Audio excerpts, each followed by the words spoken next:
안녕하세요, 유세입니다. 오늘은 자기 그릇이 드러나는 한마디라는 주제로 함께 하겠습니다. 누군가를 만나면 대부분 말 한마디로 이제 상대의 수준이 이게 간파되는 경우가 있죠. 내가 의식적으로 저 사람은 이런 사람이구나 이렇게 생각을 안 하더라도 무의식이 그 사람에 대한 이미지나 평가를 그 사람의 말로 하고 있단 말이에요. 그 사람의 인상, 미소, 옷차림, 물론 이제 그런 것도 그 상대의 이미지를 결정하지만 아무리 좋은 옷을 입고 예쁘게 생겼더라도 말 한마디 하는 순간 완전히 그 이미지가 깨지는 경우 우리 이제 경험하잖아요. 무엇보다 압도적으로 말이 중요하다는 뜻입니다. 오늘은 그래서 이제 한마디 말에 자기 그릇이 확 드러나는 그런 경우를 몇 가지 소개해 드릴 거예요. 혹시 무의식적이라도 나 이런 행동하고 있지 않나? 한번 이제 셀프 점검하는 그런 시간을 가져보도록 하겠습니다. 자, 첫 번째, 질투예요. 자기 그릇 드러나죠? 나이 먹는다고 이 부분이 성숙해지는 거 아니더라고요. 뭐 어린 친구들만 질투하거나 이런 거 아니잖아요. 그죠? 남한테 셈이 많거나 질투를 숨기지 못하는 경우 그 사람의 그릇이 결정적으로 드러나게 됩니다. 친구 중에 이제 누가 퇴직하고 한 3년 고생 하다가 이제 어떤 사업을 시작했는데 그게 의외로 대박이 났다. 동창들 사이에 막 화제가 됐다고 쳐요. 이때 그 얘기를 듣는 사람들은 이제 여러 유형으로 나뉘죠. 친구들이 너무 잘 됐다. 3년 그렇게 고생하더니 이게 웬일이래니. 축하 문자라도 해줘야겠다. 이러는 유형이 가장 스탠다드예요. 그런데 이렇게 남의 일에 반사적으로 축하하고 진심으로 기뻐하는 일은 천성일까요? 그렇지 않습니다. 그 사람의 훈련된 마음 습관이에요. 원래부터 착해서 그런 사람도 물론 있지만 남의 좋은 일에는 진심으로 축하하고 기뻐해 줘야지 이거를 자기 인생 원칙으로 삼자 이렇게 결심한 사람들이에요. 점점 더 이제 진심으로 축복하는 그릇 큰 사람이 돼 갈 수 있습니다. 이런 유형들은 결국 그게 자기를 위한 일이거든요. 근데 그 중에는 자기 나이와 관계없이 질투의 화신들이 있어요. 이게 문제고 화근이 돼요. 남이 잘 됐다는 얘기를 듣고 운이 좋은 거지 무슨 실력은 그만큼 일 못하는 사람이 어딨냐, 다 자기 운때가 맞아줘야 비즈니스도 하는 거다, 이렇게 시니컬하게 말하는 유형도 있어요. 또 다른 예, 회사에서 만약에 누가 이제 상 탔어요. 왜 김 과장이 상을 타? 뭐 이런 거 있잖아요. 이렇게 첫 반응이 나오는 사람들, 비슷한 질투의 화신들이에요. 김일사가 밀어준 거지 뭐 안 봐도 뻔해. 이러니 자꾸 직원들이 일은 안 하고 줄타기만 하려고 그러는 거 아니야. 이 회사는 이래서 안 된다니까. 막 이렇게 질투를 막 활활 불태우는 유형들. 결국 뭐예요? 자기의 품격과 그릇이 되겠습니다.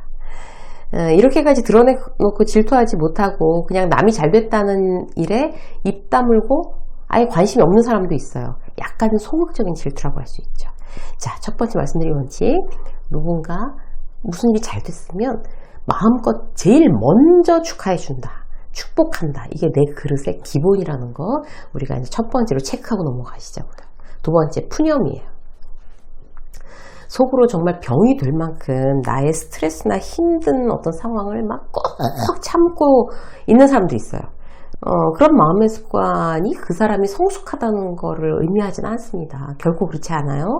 오히려 이제 표현함으로써 자기 자신의 스트레스를 잘 관리하는 사람이 더 성숙하게 성장해 나가는 겁니다. 문제는 이렇게 이제 힘듦을 표현하는 푸념이라고 할 수 있는데 이거의 타이밍, 수위 조절, 상대를 잘 선택하셔야 돼요. 예를 들어서 회사에서 시도 때도 없이 푸념하는 사람 어때요? 진짜 이렇게 같이 있고 싶지 않죠. 함께 있으면 나까지 스트레스 받거든요. 이런 사람이야말로 이제 막 그런 사람 보면 뭐 그런 일에 저렇게까지 뭐 저렇게 투덜대고 이런 느낌 이제 딱 들게 하면 그야말로 이제 그 사람이 이제 품이 없이 보인단 말이에요. 선배가 이제 직장 선배가 원래 유능하지도 않아요. 그런데 무슨 일만 그 윗상사가 시키면 그 일을 가지고 자기 자리에 와서 탁 다이어리 내려놓으면서 한숨부터 팍 쉬는 거예요. 야, 내가 내 짬밥에 내가 아직도 이런 일을 해야 되겠냐? 이러면서. 그럼 후배는 속으로 뭐라고 생각해요? 어려운 일은 시켜도 못하잖아. 그러니까 그 일을 자꾸 시키는 거지. 이렇게 생각할 수 있어요. 자기가 무능하면서 투덜대는 것처럼 못나 보이는 거 없죠. 자, 어떻게 해야 돼요? 일에 대해서 내가 불만이 있더라도 일단 회사에서 동료들한테 티 내지 않는 거, 그게 나를 방어하는 방법입니다. 어떤 직원이, 예를 들어 또 다른 예, 어떤 직원이 이제 선배한테 금요일 날 퇴근하면서 선배님 주말 잘 보내세요, 즐겁게 보내세요, 이렇게 인사했어요. 그런데 그 인사를 받은 선배가, 야, 주말을 잘 보내기는 회사에서 퇴근하고 집으로 다시 출근이다, 출근. 너도 결혼해봐라, 집 근무가 더 고되다, 이렇게 얘기했어요. 물론 워킹맘들은 다들 공감하시죠. 집 근무가 더 힘들다, 이런 거. 근데 타인한테 그런 푸념 자체가, 나한테, 내가 그런 푸념을 타인한테 해봐야 도움이 안 된다는 얘기예요. 그 소리를 내가 듣잖아요. 내가 먼저 얘기하면서. 그렇게 생각하면서 들으면 기분이 더 다운돼요. 내 인생인데 내가 일부러 나를 더 다운시키면서 막 적극적으로 이렇게 만들어야겠어요? 이 무슨 지혜롭지 못한 습관이에요. 그죠? 어떻게 해야 돼요? 속으로는 주말에 애들이랑 놀아주고 대청소하고, 와, 빡세겠다, 그렇게 생각이 언뜻 들지만, 자, 내 인생의 원칙 다시 떠올리는 거예요. 밝은 쪽을 바라본다. 혹은 내 인생의 밝은 구석을 만들어야지라는 생각으로 내 인생에 지금 내일 벌어질 일에 대해서 조명을 확 이제 밝게 비춘다고 이렇게 상상하시면 돼요. 그리고 이렇게 얘기하는 거예요. 그러니까 주말에 애들이랑 뭐처럼 신나게 놀아줘야지, 맛있는 것도 먹고, 애들보다 내가 더 즐거울 것 같아, 이렇게 얘기했어요. 그러면 그 얘기를 누가 먼저 들어요? 내가 먼저 들어요. 긍정적인 효과가 있어요, 여러분. 더군다나 사회생활 하면서 내 이미지에도 그렇게 말한 후배한테 어떤 내 이미지는 어떻게 보일까요? 긍정적인 이미지, 플러스가 되죠. 나이 들수록 이런 원칙 너무 중요합니다. 자, 세 번째, 자기 그릇을 나타내는 거. 지나친 자기 어필을 할 때 자기 그릇이 점점 줄어드는 거예요. 사실 이 부분에 대해서 할 얘기가 너무 많은데, 이런 거, 지나친 자기 어필만 조심하고 기준이 명확해도 참 품격 있는 사람으로 자기 이미지를 만들 수가 있어요. 그럼 어떤 효과가 있어요? 일단 나한테 호감을 보이는 사람, 나한테 신뢰감을 느끼는 사람이 많아지기 때문에 관계가 수월해지죠. 점점 더 좋아지는 거예요. 대단한 메리트죠. 그래서 지나친 자기 어필, 이거는 굉장히 내가 이렇게 센스 있게 조심해야 되는구나, 이렇게 지나친 자기 어필을 하지 않는 걸로 스스로 경계해야 되겠구나, 이렇게 생각하는 거 정말 내 품격에 아주 중요한 역할을 합니다. 자, 자기 어필의 대표 선수를 한번 알아볼까요? 첫 번째는 생색이에요. 누군가한테 뭘 해주고 생색내지 마세요. 쉬운 예로, 후배가 곤란한 상황에 빠졌어요. 원래 예정되어 있는 것보다 갑자기 이제 막 납품 일정이 연기되면서 줄줄이 문제가 발생하게 되는 거예요. 그래서 선배가 자기 아는 업체 담당자한테 전화하고 막 이리 뛰고 저리 뛰고 그 문제를 선배가 해결해 줬어요. 그리고 나서 그 선배가 떠올려야 될 원칙이 뭐예요? 생색 안 내기입니다. 왜냐하면 생색 낸 순간 후배는 너무너무 정말 자기를 그야말로 구사일생 구해주는 거에 대한 감사한 마음이 거의 사라질 수 있어요. 내가 감사한 마음을 계속 받겠다는 욕심이 아니라 그 후배가 좋으니까 그렇게 애써준 거잖아요. 그렇다면 그 마음이 순수한 마음일 때 그 관계도 계속 후배랑 좋은 관계가 유지될 수 있잖아요. 그 후배한테 시도 때도 없이 너 나 아니면 어쩔 뻔했니? 라고 말하거나, 아니면 직장 상사한테 가서 제가 이렇게 김대리 건 해결해 줬습니다, 해먹었어요, 이렇게 생색낸다면 고생한 보람도 없고 후배는 나를 비호감으로 여겨요. 그릇이 이제 이렇게 간장 종지로 보이는 거죠. 고추장 종지? 막 이렇게. 결국 나만 손해예요.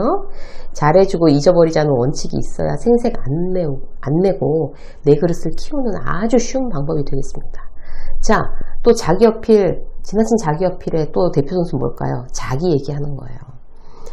이 부분은 이제 방송하면서 자주 얘기했으니까 간단하게 한 가지만 짚고 넘어갈게요. 누군가 나한테 어려운 심경을 말했어요. 회사에서 이제 우리 후배가 자기네 팀장이 바뀌었는데 너무 당황스럽다는 거예요. 일 시키는 스타일이 달라지고 부딪히는 일이 너무 많다는 거죠. 그러면서 후배가 막 어떡하죠? 막 이러면서 막 그런 얘기를 하는데, 그럴 때 어떻게 해야 돼요? 선배로서 계속 들어주는 게 제일 중요해요. 계속 들어주는 거. 그렇게 힘들구나. 막 이렇게. 뭔가 조언을 할 필요도 없어요, 사실. 어차피 해답은 그 후배가, 그 선배랑 지금 계속 부딪히고 있는 후배가 가지고 있어요. 말하다 보면, 난 이제 선배한테 계속 얘기하다 보면 어떻게 해야 될지 후배가 저절로 깨달아져요. 그런데 여기서 후배 한마디 했는데 뒤에다가 말 마라.